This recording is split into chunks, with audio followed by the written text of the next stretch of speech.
Welcome to Barely Stable, an intermediate level podcast. Hosted by Daniel Freeberg and Nick Barr. Produced by Daniel Rigdon, studio engineer Trevor Williamson. A cool disc golf podcast for intermediate players.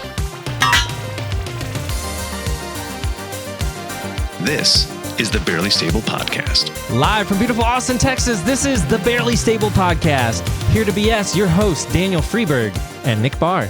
Welcome, everybody. Episode 8, moving along. Number 8 already. Number 8. We're Crazy. Closing in on 10, baby. Yeah, we're getting there. Had a big weekend this weekend. Cold. It was cold. What's your name? Cold. Who you? Oh, I'm Daniel Freeberg, everybody. I got excited. We're moving What up, along. Freeberg? My name's Nick Barr. We're Barely Stable. We got some people in the booth, too. We got Mr. Daniel Rigdon. Hello. We got Mr. Trevor Williamson back there. What up? All right. But we did have quite an eventful weekend, didn't we? But and it was episode 10, cold. names And down. well, we'll get there. Maybe 12? Yeah, 12. 15. We'll set goals. 25. Yeah, 25. I mean, there we go. So over the weekend, we played in an A tier. That was super fun. That was a great. Zanfil presented the NADGT premieres. What was it? Premiere at Austin. Austin. Yeah. Yeah. Big tournament. Butchered that. I did lot of about as people good there. a job of saying the name of that tournament as I felt like the tournament kind of got ran. But that's a different. That's kind. Oh, sorry. Did we start heat? I didn't mean to throw heat right away. Starting hot. Starting hot. Hot takes. Hot takes. So one, had a great time this weekend. Had a ton of fun. Played a lot of fun disc golf with a bunch of amazing disc golfers.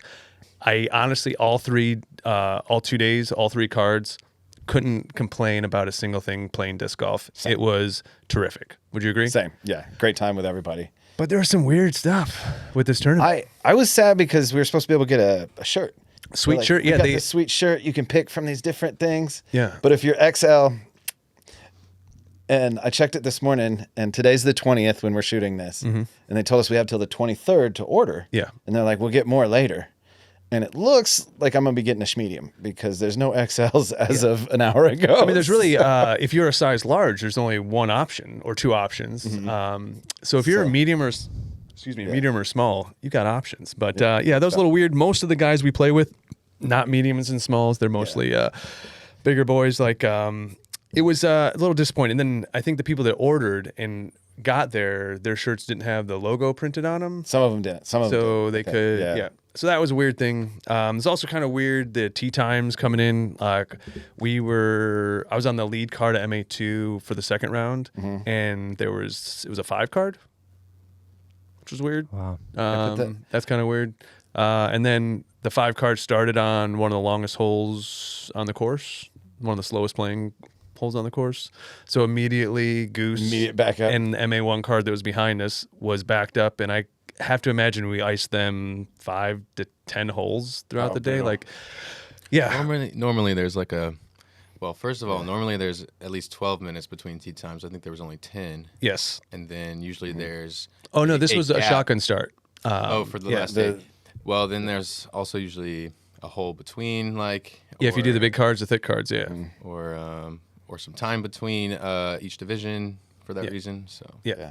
There's a lot of little things, but I think sometimes when like you get spoiled by really good tournament directors, when one runs a little bumpy, you feel every bump in the road. Yeah, 'cause what's you're so going used on to- here?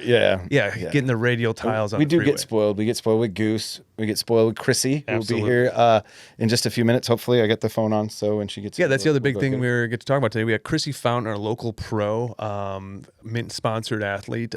She runs a lot of the tournaments here in town before she gets out on tour. It's one of our favorite people in disc golf in general, Absolutely. but she'll be here to talk about the Wildflower Tour, the USWDGC coming up, Sprinkle Valley Disc Golf Course, and a lot of things that Mint has going on just in general. So that'll be a really good interview We love coming up. Krissie. The Fuego Fridays are The best. some of my favorite tournaments that we do. But when you get kind of when you have that to compare to, when like an average C tier, the Goose promotion runs, so smooth and professional. yeah. A little disappointed for the first A tier, but in general, really fun weekend of disc golf.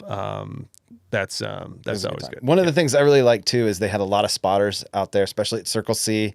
This is windy. Circle C was cold. Like that was the next level cold. I know. I want to shout out Gordon Kelly. Like he was stuck on the number 5 and just getting blown. Like the wind was just basically beating him down from the 2 alleyways as he just had to sit there in his parka. Poor guy. But shout out Gordon Kelly, Waterloo Disc Golf. Couldn't have done that without him. And really all the spotters. So happy, so fun. I almost beat the guy on 11. I don't know his name, but on 11 it was Mitch. Mitch. Yeah, I tried to. He's the old PD, well, not old, like last year's PDGA rep, right? Yeah. I tried to turn one over and didn't, and it just like he had to duck. Then he had to turn. Yeah, and he was legit like, I know it was like our last hole of the day. And he's like, nobody's thrown back here yet. It's like, well, I certainly wasn't trying, Robert. I'm sorry. It's deep in the woods. I was hoping not to be. Yeah. I think that a lesson learned I had from the weekend was on Saturday, it was cold and windy. And cold and windy conditions require certain things. Like, I think you have to be a little humble.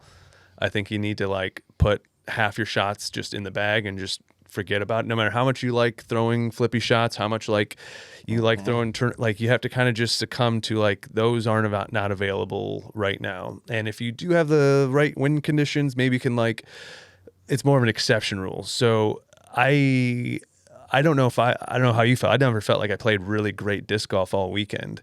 And that first day, I don't know, it felt like it beat everybody up. Like it felt like you got into a bar fight and you're on ketamine and you're just like, just trying to get your way through it. I was 100% cooked at Circle C. Like I had a great time, but I also had a few bad shots because it was windy and because I was cold and the old man arthritis was kicking in a little bit. So I wasn't getting the touch that I wanted. Some were coming out a little early. Yeah. But then I tried to run some putts to like make up for it. And that was just really stupid. I should know better than that. I've been playing for a long time. And it's like, if you can put it under the basket when it's windy and shitty from 30 feet, just do it. It's the thing I noticed too that I think rigged it on our card. We got to play together the first round, which was great. Some of the guys on our card, I would notice they were trying to outthrow the shot they just got cooked on. So they just threw something that absurd wind thing happened that like they had no real control over, but they got screwed and it like pushed them deep. And now they're going to try to throw a hero shot from the woods in the same conditions, throwing essentially the same direction. And it usually went. Compounds. You can call me out. You can say it was me. You were like, some guys on the card. I'm right here. I know what I did. I didn't. Honestly, I couldn't think of a single shot where it was you. What hole are you thinking of? I mean, it just feels like all of them. And maybe not that first round, honestly, but subsequently I did a lot of that. Because I didn't feel like you did the first round. The first round, you're right. I didn't really do that too much, but the rest of the tournament turned into that for me, for sure. Now, I wanted to mention coolest shot of the weekend that I saw. One of the guys I had the pleasure of being on his card both times at Roy G. David Getz, I think is his last name. Gabe. Whatever David wants, David gets. Lethal Weapon 3 on Leo Getz. Leo Getz. Yeah. Who gets fucked? Yeah. Leo. Gets. Whatever Leo wants. But no, David on hole 3 out there on his drive, rung it up, hit the basket, and it bounced out. But it was just so bitchin' on to Circle see. C? On Roy G. Oh, Roy G3. Oh, Hole 3. Wow. Yeah. Peered it down the line. That's a hit fun. Hit the basket so hard. That's a really fun. And that's fun. Yeah. Holy cow. That's a fun turnover. I mean, that's just up and holds right the whole way. Did he forehand or backhand? Backhand. Right hand, backhand? Yeah. Ooh, that's right sexy. Hand, backhand. Like he had a cannon though. Like I spent both rounds admiring his drives that were easily on average 50 feet further than mine. Like as it goes. Yeah. Here's something weird. On the cold day, I birdied 9 at Roy G. Along the fence, the long one. Oh, wow. Nice. It was, you get lucky once, and then sometimes if you roll the dice, you'll get a second 6. And 2 6s together that's gets you down the freeway. That's where it's at. How are we doing on time? We're doing all right. I just got a text. Krissie said that she's close. She's at the light at William Cannon. All right, sounds good. So since Krissie's almost here, what we'll do, I guess we'll just go to a quick commercial break, and when we come back, we'll have Krissie Fountain here for our interview. Stay with us.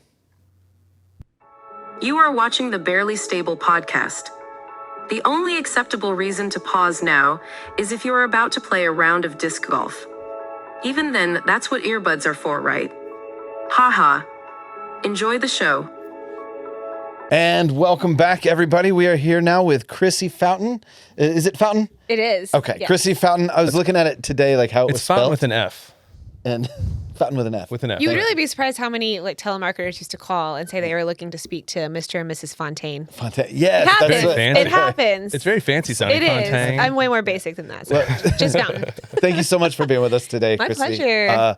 We were just talking about before you got here how we feel super spoiled because of the Fuego Fridays and the tournaments that you put on, and how sometimes when there's other tournaments that aren't perfect, ran as smoothly as Yeah. like a C tier. When you go to an A tier, We're and it's like- a little bumpy. You're like, what is going on here? How come- we're used to Yeah. smooth roads and fat tires? we're just just a little Yeah, I'm spoiled. excited to kind of hash out Fuego Friday and talk about that. And I think as a tournament director, it's important to set a bar. So Yeah. Well, we appreciate you setting the bar very high in town and spoiling us all on a weekly basis with great tournaments and Krissie Bucks.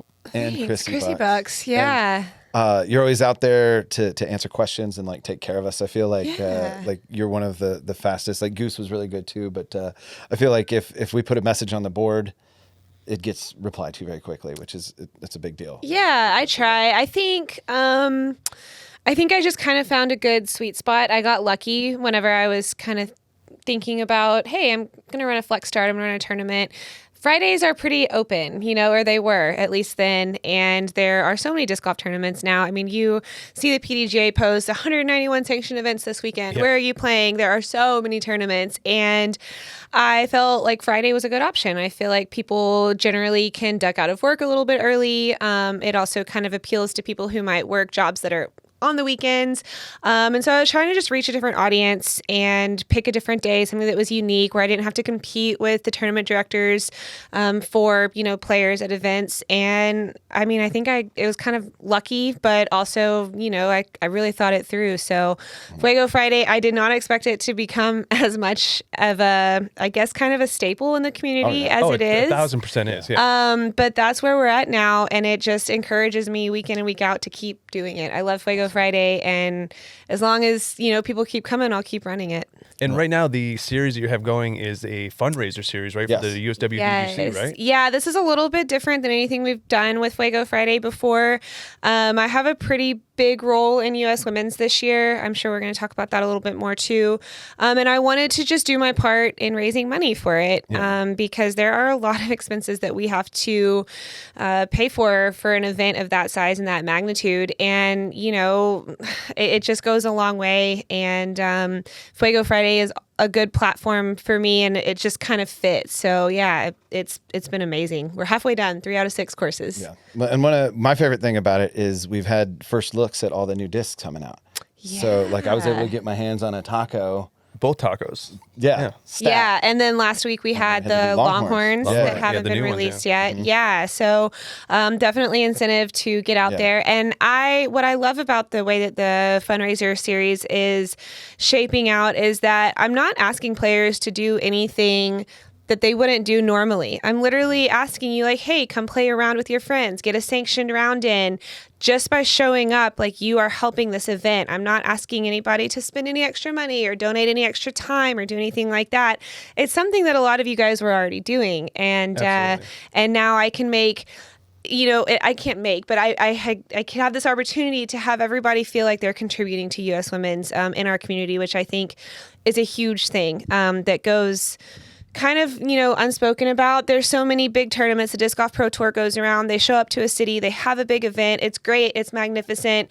But then on Monday, they're packing up and they're going to the next city. So it's like, we have this opportunity to have a major here. How can we let the community feel involved? How can we leave the courses better than we found them? So we're really just trying to take advantage of that while we have this major in front of us. Love that. So U.S. Women's, it was supposed to be, if I'm not mistaken, it was supposed to be months from now, correct? And then it was moved up when the tour schedule came out. Just they had to move a couple things around. Yeah. So when we submitted the bid, for everybody who doesn't know, we submitted this bid in November of 2022.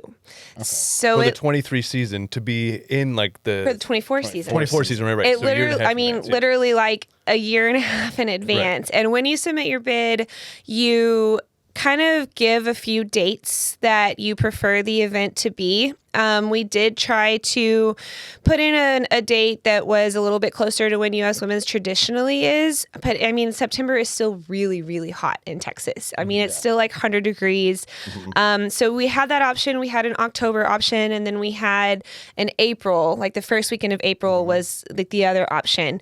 After the PDGA kind of awarded us the bid, we were going back and forth with the dates a little bit, and they got the 24 schedule for the Pro Tour, and they said, hey, would you guys mind, this is a date we feel would be good. Can y'all talk to the parks departments and the people y'all have been organizing with and see if we could make this date work? Thankfully, all the parks departments are great. They've been fantastic to work with. Everybody was on board. And it just kind of makes sense from a logistics standpoint. The media teams are already here. Absolutely, yeah. PGA marshals are already here. The opportunity for players to get to spend 2 weeks in one spot is huge, too, because, I mean, those players are traveling all year, 9 months out of the year, that's a long time. So for them to get to be in one spot, especially Austin, for 2 weeks, it's a really, really good opportunity. So, we made it work. It's definitely earlier than I think a lot of people are used to. I know there's a lot of people from up north who still really haven't had the opportunity to play that much because they're still facing a grueling winter. So they're kind of like, well, I'm going to go to U.S. Women's, I'm going to go play this major. I haven't had a lot of time to practice. But we're hoping to have a lot of other, side events to just make it a whole vacation, a whole experience really besides just the disc golf. Doesn't it feel like Austin has the opportunity to maybe be the off-season hub for disc golf? I mean, it seems like Central Texas is just set up for it. Yeah. We have all the tournaments. I mean, if still B tiers and A tiers are go on all the way to the end of the year. We pick up right as this year picks up again. We have the weather. The courses. And I mean, if Sprinkle Valley is just an indication as to what's coming next in Austin, it feels like in the next 5 or 10 years, 2 or 3 more paid courses could easily be in the Austin area. And certainly the land for it. Yeah. And if we're going to keep heading this direction, I mean, and if the standard is going to be Sprinkle Valley, if you're going to put a new course in, I mean, where else would you want to be? I know Dallas people are probably chiming in we got a bunch of good courses. We got Houston, stuff up here. Yeah. Houston I mean, would say the Texas same in general is. But all those sounds like solutions to me. Those Right. are all just a couple hours from each other. Right. If you can park here in Central Texas and be able to get to Houston, San Antonio, and Dallas and play about 50 world-class courses from a single location, that's not a bad place to be in the off-season. I totally agree. I'm surprised more disc golfers don't spend their off-season in Texas. I mean, we have quite a few, but Florida is also a really popular spot. I can see why people want to spend time in Florida, especially with the adjustment to the tour schedule and it starting in Florida. But I don't know. I kind of like it being a little secret. Yeah. Oh, okay. I don't know. Fair enough. I do love it. Austin's an incredible city for disc golf. So before we get into women's, could you talk to us a little bit about the transition you made from playing amateur disc golf to start playing professional disc golf? I'm sure this is a question you get a lot, but I can tell you it's the most common question we get when we said we're having you on is what was it like breaking out from going, oh, I'm pretty good at this to actually I can play. This is my job now. Yeah. I don't really talk about this a lot, actually, so I'm excited to kind of dive into this. My background is in softball. I was a big time softball player. I played for 20 plus years. Played in college, the whole shebang, and when I didn't have softball anymore, I kind of had a void in my life. I was living in Austin. I was single. I had a dog. I was just trying to figure out what is this new way of life without all of the structure of having practice every day and schedules and games and wear this uniform and be here at this time. And so I was just kind of trying to find my way.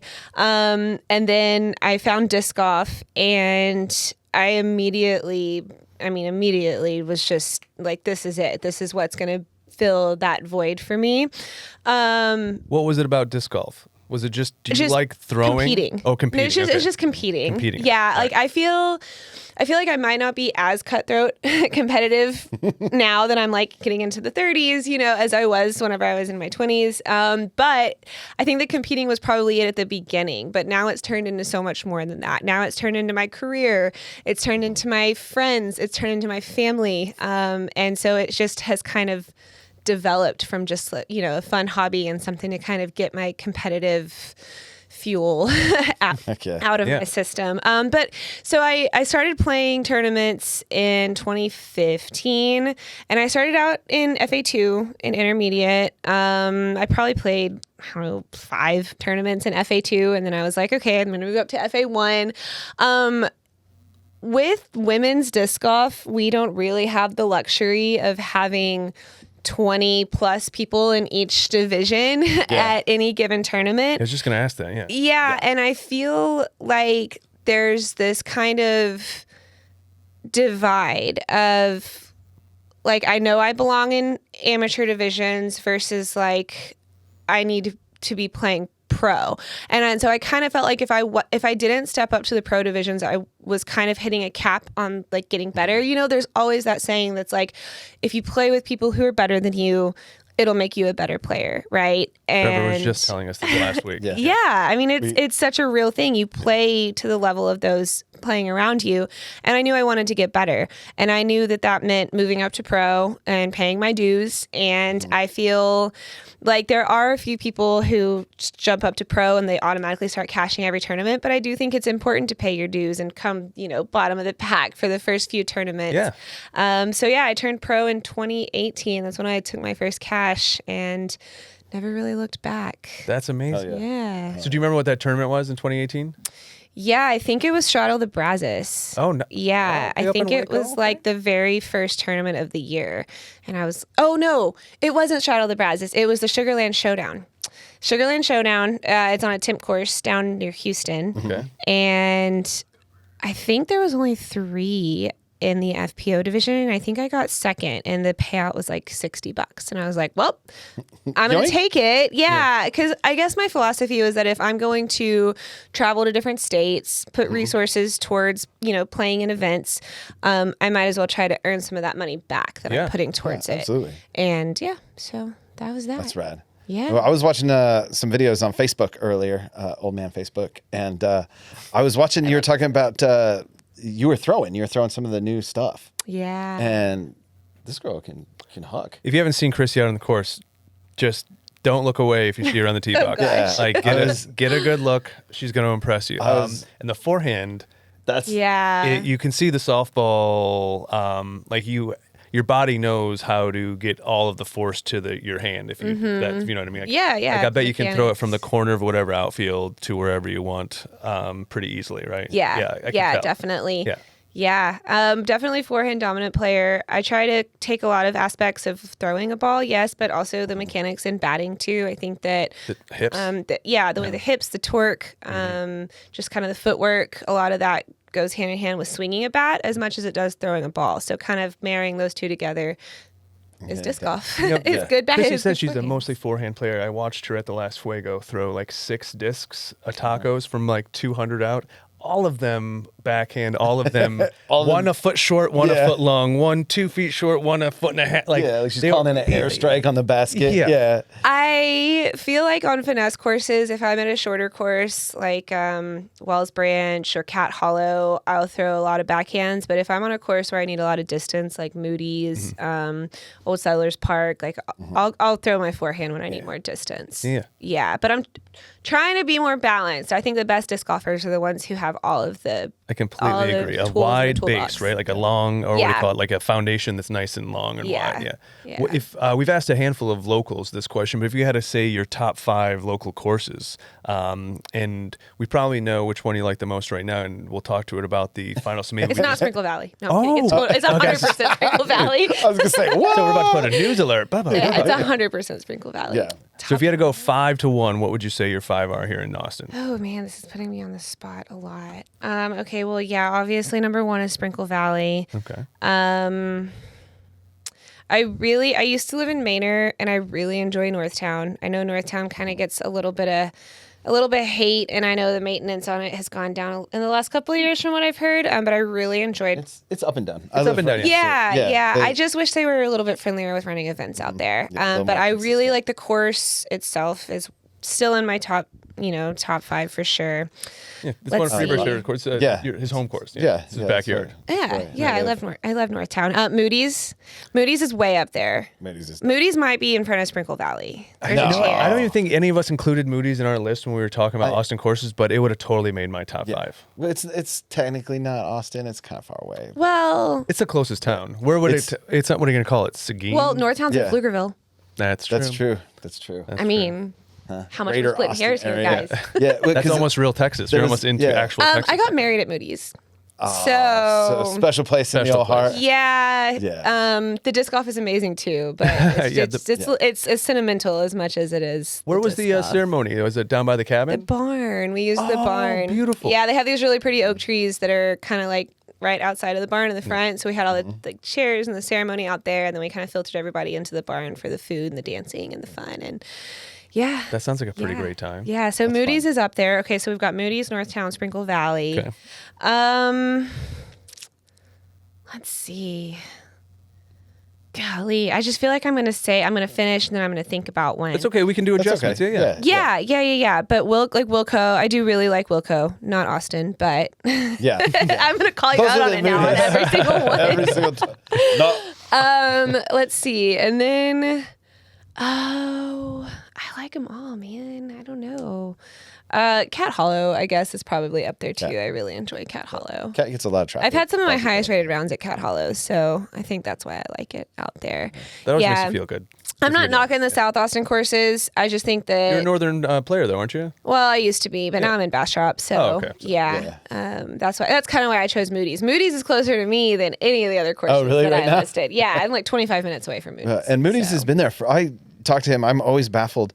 He's been out there for 26 years. 26 years Moody's has been having disc golf. It's one of the oldest courses and he's constantly improving it. It's just such a cool course. We've talked about this before. I do have a cool story about Let's hear it, please. If I can talk about it. So when I started playing tournaments in 2015, during the summer, one of the first ones I went to was the Shiner tournament. I can't remember exactly what it's called, but it was back when Mitch and Patty Justice were still running the Hot Tour.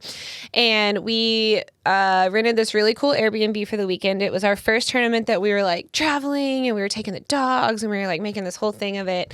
And we stayed at this Airbnb that was this cool like barn thing, and it was split into 2 sides. And so it had like a kind of a guest, like it could fit 2 guests, like 2 sets of guests, I guess. Okay. So like, we get there and we're like sitting on the porch, just kind of letting the dogs run around. I think we brought a temporary basket, so we were putting, and then lo and behold, this guy shows up and he goes, "Oh, cool, y'all are playing in the disc golf tournament too."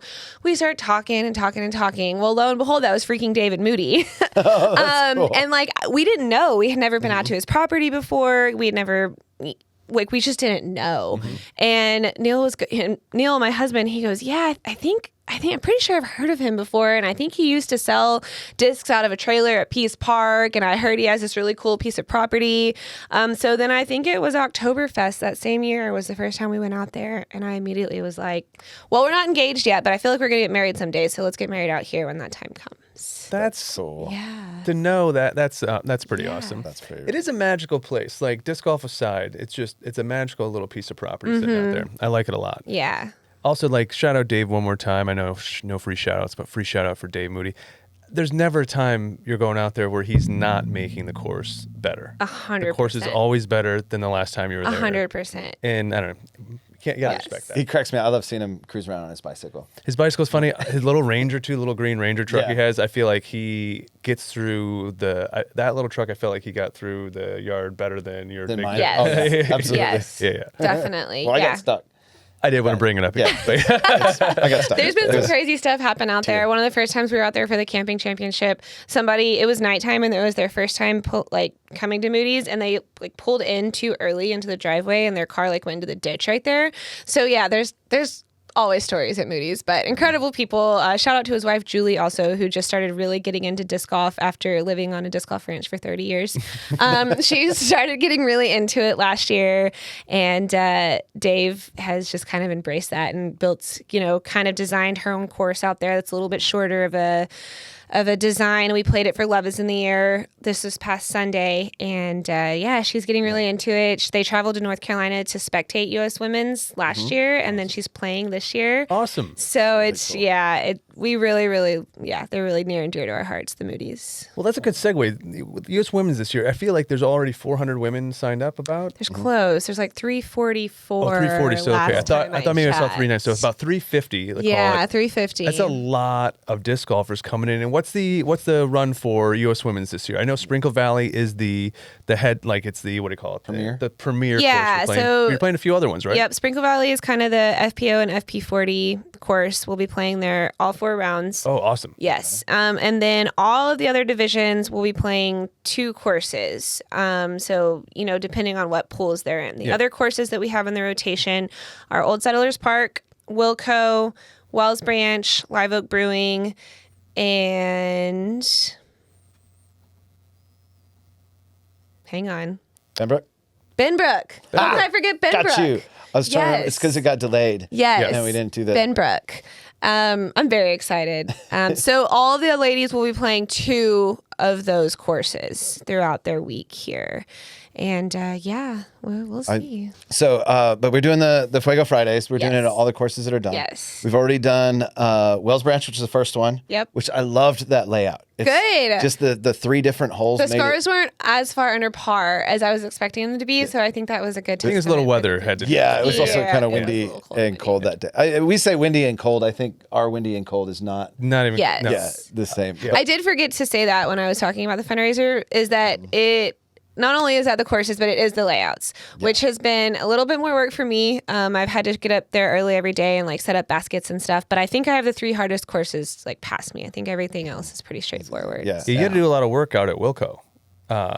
Yeah. Wilco, it was just getting the baskets was, Yeah. oh man, carrying those baskets over there It was. like just getting the tent basket out to where they had to go. It was like Yeah. that by the spot. Yeah. Yeah. I mean, that's like a mile hike with a basket. The Yeah. one thing I can say about Fuego Friday is I have the best people who show Helping up, out. like the community helping out without a beat. I mean, like at OSP, Nathan Tucker was there at Nate like Dogg. 7:30 to help me set the baskets for OSP, and then left to take his kid to school, and then came back at 1:30 to play. I mean, that's just like Nate's a good dude. Shout out Nate. Yeah. Nate Tucker, newest Team Potato. Nate Tucker. Potato.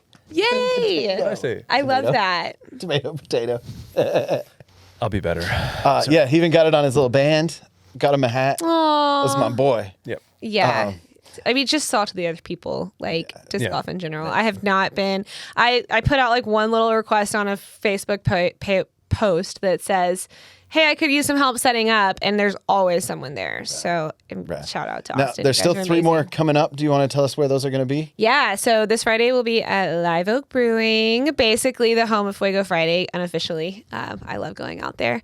And then we will be at Sprinkle Valley next Friday, and then we'll be at Benbrook to finish it off. makeup. Yes. Sprinkle Valley was kind of supposed to be the finale, like the big hoorah event, weather rescheduling, it happens. But regardless, it's going to be Well, we great. appreciate it because there was no way we were going to play that Friday with the weather. But we'll definitely now be able to make all 6, which is awesome. Yeah, 100% we'll be out there for the next 3. Yeah. Yeah, we tried to put some cool incentives like, hey, if you guys play all 6 events, and then in your division, if you have the lowest cumulative score over those 6 events, you will get a VIP spectator pass for the whole duration of U.S. Women's, That's pretty which is a awesome. pretty cool, is a pretty cool incentive. Just get people coming back. So the list shrinks every week. So I think we're down to like maybe 10 or 15 people who have played all 3 so far. So we'll see if they get all 6. rad. TBD. Okay. Okay, go ahead. Well, I was going to do a thing. You do your question first. What's the at women's as a spectator? What can the expectation be for a spectator coming out to U.S. Women's? I'm sure tickets will be on sale here soon, or are they? Yeah, they're already on sale. Right? There's a Disc Golf Scene link to go purchase spectator tickets, and we have like a whole slew of options, kind of whatever fits your schedule, whatever fits your budget. We have Thursday only, Friday only. We have general admission versus VIP. The VIP weekend passes come with like an event stamp disc. disc and a hat and, awesome. you know, and access to like, hey, we're going to have these VIP spectator only porta potties, you know? So there's just some, you know, some kind of bonus, and you're getting your money's worth if you purchase the VIP pass. Otherwise, and they'll also have access to other areas to spectate on the course that the general audience won't really be able to be as up close to the action. Yeah, can you talk to us a little bit about some of these spectators points? Like Sprinkle Valley is an amazing course, but it's very tightly wooded. Where will people, I guess, watch from? Yeah, I mean, it is tightly wooded, but thankfully there's that big field that has access to hole 11, hole 12, hole 16, hole 17. So there's going to be a lot of action down there. Cool. But we are clearing out a trail like behind hole 11's tee pad that's going to be great for spectators. We are adjusting the basket on hole 3. Right now it bends really sharp to the left, but we're going to scooch that in a little bit. Number one, to make it a more birdieable hole for our divisions. But that also opens up a lot of spectating possibilities. On the back. Yeah. Mm-hmm. There's the and there's the road that goes through hole like hole 7 and 8, and then it also will go down towards like 13, I think. So we're going to use that access road as a lot of the VIP, or not the VIP, but just like the spectating areas in I general. can totally see. That'll be great. Yeah. All along that road, too, with that par 3, that's a tight... Yes, that'll hole be 8, I think. Yeah, that'll be a That's such great fun hole. watch. Yeah. Yes. Well, and that's one that's, I think, aceable. Yeah, I think so too. I think there'll be a lot of good yeah. ace runs at that. And then, you know, like hole 9, in front of the fence, you know, we're going to clear that whole area out so that people can watch all the approach shots like up to the That's green. beautiful. Which That'll will be fun. really cool. Really too. fun. Yeah. I'm Yeah. also for anything closer to the bar. Yeah. Yes. It looked like they've already cleared out a huge area for a parking lot. It seems like I mean, no small feat has been like taken on in a short amount of time here at Austin Beer Works. I mean, how much work is going in? I feel like we plan on coming out for the work party. It's the Sunday. This Sunday, right? Yes, the 24th, this Sunday, right? Taco's birthday. Yep. So we'll be out there for the work party to help get it going. But I mean, Cool. the amount of work that's going in just every day from Austin Beer Works to Mint. Can you talk a little bit about all that's going on out there? Yeah, definitely. I mean, Austin Beer Works, I think, knew going into, you know, purchasing that property and making the plans of having their second tap room there, they had intentions of having big events there from the get-go. You know, they might not have necessarily known that it was going to be disc golf, but they do a big Lunar New Year celebration. They just had it a week or two ago. They do, you know, all sorts of big parties. And they're going to do a big solar eclipse party. So they knew, you know, we're going to have to figure out the parking situation because... And you're doing a tournament for the solar eclipse as well, Yes, right? I am doing a solar eclipse You want to tease tournament. that? Tell our guys about Yeah, it. we should definitely. Please, yeah. Tell us, what's up with that? Oh, well, we can talk about that Yeah, after. we'll get there. Let's- Yeah. yeah. Freeberg's favorite thing to do is think ahead. No, It's okay. I'm We'll good. still I have like it. it. I don't want to miss that because that's gonna be a really fun event. Of course, yeah. Stream of consciousness. Yeah. gotta tap Let's see. So, you know, I just think that Austin Beer Works, they knew they didn't waste any time figuring out what the parking situation was going to be, because if it wasn't U.S. Women's, it was going to be something else that was going to be coming down the pipeline. There's a huge field that's just further north. There's like one more little warehouse building, and then there's a big, it's like 5-acre field, is what they used for the parking for the Lunar New Year. And I don't know if you guys remember, that Saturday was super rainy, and so it was a really good testament. But it held up really well. Nobody got stuck. And that's where we're gonna house like Vendor Village. That's gonna be all the parking. I mean, that area is huge. I know So tractor work out there. yes, yeah. So I was a little bit stressed about the parking situation when we first, you know, kind of got to the property, and I was stressed about all of it. I was like, you guys are going to make a championship level course out of this type of woods and, you know, terrain. But man, it is all coming together, and it's better than I ever could have imagined. Yeah. Yeah, I mean, great. course aside, all the amenities, it feels like that's all coming up. But the course, just if we're just talking about the course, you get to throw every shot in the bag. Yeah. There's every distance. There's no gimme holes, really. There's not. I don't think there's a single hole that's a gotta get birdie. There's a lot of hope you get, but maybe. Yes. yeah, I can but make up for one maybes. of my many bogeys here. What, I just want to know, what do you guys think about the course being pay to play now? Thoughts on that? I'm I think it's very great. for it. Okay, good. Yeah, I 100% think for it. that Yeah. anyone who's not for it doesn't quite understand what's going on. I think the area needs 2 or 3 pay to play courses that push the bar and raise the level. Like I would pay $10. Like it's totally fine. I think in fact, I was surprised they didn't go higher. I think they probably should have started at like 5 for weekdays and 10 for weekends. Well, those are national rates, aren't they? Like $3 and $5. That's like a national average. I have no idea. You can pay more, Freeberg, if you want. Yeah, I mean, I'm sure that they won't say no to like donations. Yeah, the only downside is I'll probably have 1 beer instead of 2 beers now. Okay. So I don't know if they end up making money on me, but I feel like it's fair. Yeah, I was really happy with the response that we got. I mean, wasn't, maybe one negative comment. I don't even know if there was any. I do. It's down on the shelf. I do think that pay-to-play courses, I mean, somebody's got to maintain the course. You know, absolutely. That There's work on time and that labor and that cost And doesn't create the course. Like that was just woods. and 6 not months just ago. like not just like any woods. I mean, Thick it is woods. Thick. hairy. Yeah. Well, I mean, it's still hairy. Yeah. You get off the fairways, like Vines. Yes.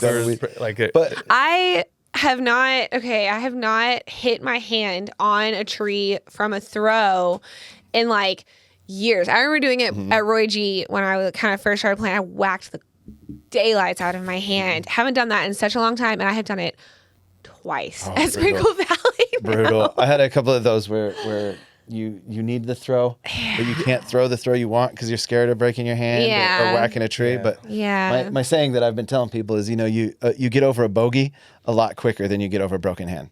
Yeah. I'm not sure if that's accurate. Can we check that? Is there, Do some research on that one. It takes a while to get a broken hand. So speaking of Austin Beer Works, and I don't know if you know about this, but we had a little something that I wanted to ask you about. And if we're not supposed to have it, we will for sure black it out. Okay. Or maybe cut Or it. put the, know when they pixelate? Yeah, Okay, we'll pixelate We'll it. pixelate it. But are you aware of this? We saw there's... How did y'all get that? We have a mole, if you will, that knows about. Yeah, here you can. Oh my god. So Does that make you happy on the inside? Does that feel good?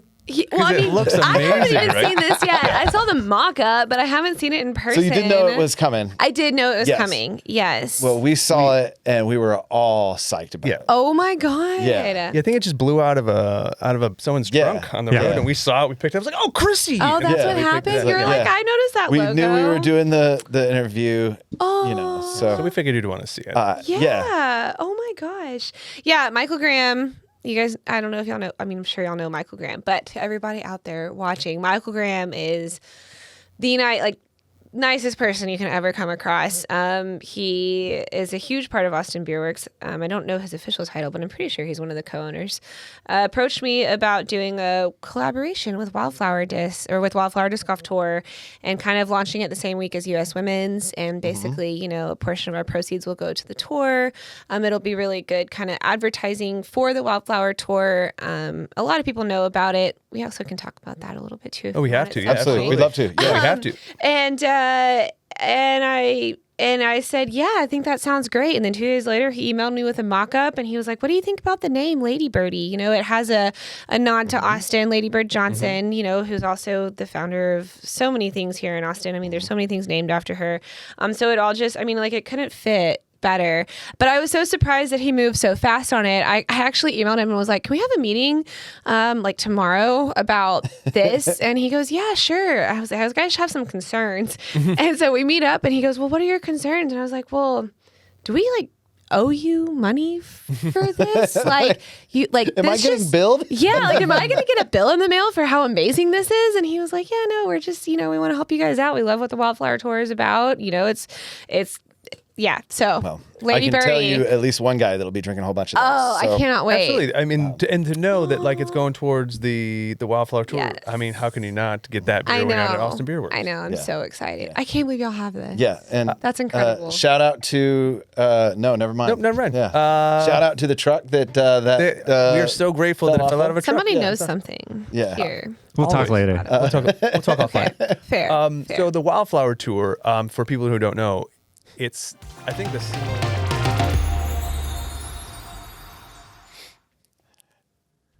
Hey, so that was the first half of our conversation with Krissie Fountain. We had no idea who was going to talk first there, so we just had a moment of silence. Hope that was as fun for you as it was for us. Yeah. Sorry about that. I was just looking lovingly in your eyes. And it was like, you're going to talk? You're going to talk. we had a great time with Krissie. Yeah, we had so much fun that we actually broke the conversation up into 2 parts so that it was just a little bit easier to digest. But that was the end of the first half, and we'll have the second half coming up for you guys in the next episode. It's probably already posted, so go ahead and click it right up at the end. And remember, Barely Stable Podcast, watch out for those iron leaves and just be cool.